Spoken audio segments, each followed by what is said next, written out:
Assalamualaikum warahmatullahi wabarakatuh. Saya Kaila Dewika dengan NIM 220103072. Saya dari kelas 2D Ilmu Komunikasi.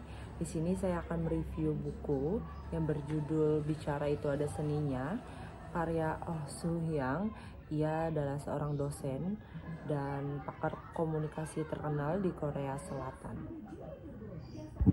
Dalam buku ini, Oh Soo-hyang sebagai penulis menjelaskan terkait rahasia menggunakan teknik komunikasi yang benar dan efektif, yang mana bisa membuat lawan bicara merasa nyaman dan tidak bosan. Buku ini juga tentu menarik untuk mengetahui apa itu seni dalam berkomunikasi dengan benar. Saat semua orang mengetahui bahwa komunikasi menjadi salah satu yang sangat penting, Oh Soo-hyang sebagai pakar komunikasi membuat buku ini bagi kita yang masih ingin belajar tentang ilmu komunikasi. Jadi semua orang memiliki kemampuannya sendiri untuk menghidupkan suasana dan masing-masing dari kita mempunyai daya tarik tersendiri dalam berbicara. Misalnya seorang pemandu wisata mempunyai kemampuan untuk menghidupkan suasana. Jadi kita harus pandai dalam berbicara agar kita bisa menunjukkan diri kita kepada lawan bicara dalam kehidupan masyarakat. Di dalam buku ini juga memberikan tips-tips untuk mengatasinya, dimulai dari bab 1 yang berjudul Perbedaan Juara 1 dan Juara 2 terletak pada ucapannya. Di bab ini banyak memberikan tips cara berkomunikasi yang baik, melatih logika berbicara, penyebab seseorang menjadi takut berbicara seperti kata-kata yang terbata-bata. Di bab ini juga ada kalimat yang menarik, berbicara seperti seorang pemimpi, maka mimpimu akan menjadi kenyataan. Dalam konteks ontologi komunikasi, berbicara sebagai seorang pemimpin mungkin mengacu pada gagasan bahwa komunikasi memiliki kemampuan untuk mengubah persepsi, mempengaruhi hubungan sosial, dan menciptakan realitas baru yang lebih sesuai dengan impian dan tujuan kita.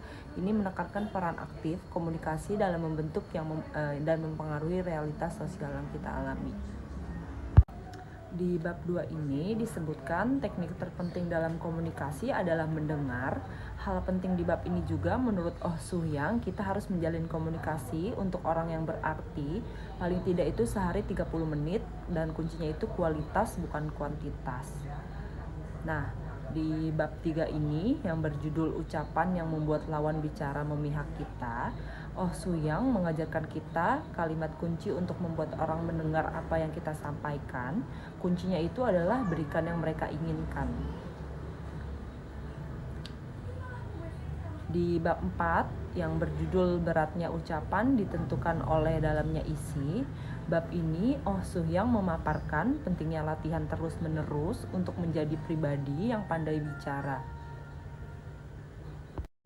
Di bab terakhir ini, Oh Soo-hyang membahas sesuatu yang agak berbeda dengan pembahasan-pembahasan sebelumnya.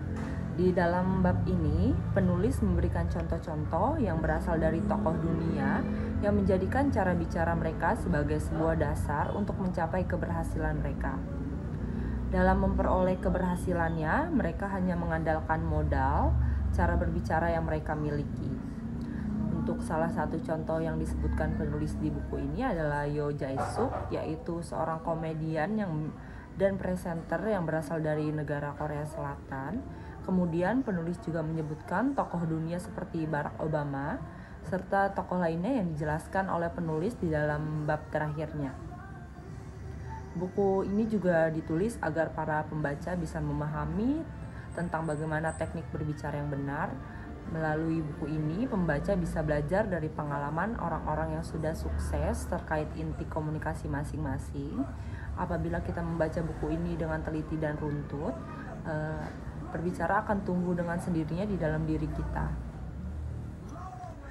Buku ini adalah salah satu buku non-fiksi yang wajib dibaca oleh kita yang memiliki masalah dalam hal berbicara, serta bagi para pembaca yang ingin mengetahui tentang dasar-dasar percakapan dengan orang lain.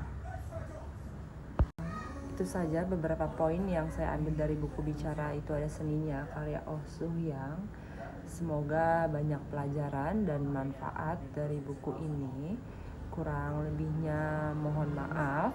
Wassalamualaikum warahmatullahi wabarakatuh.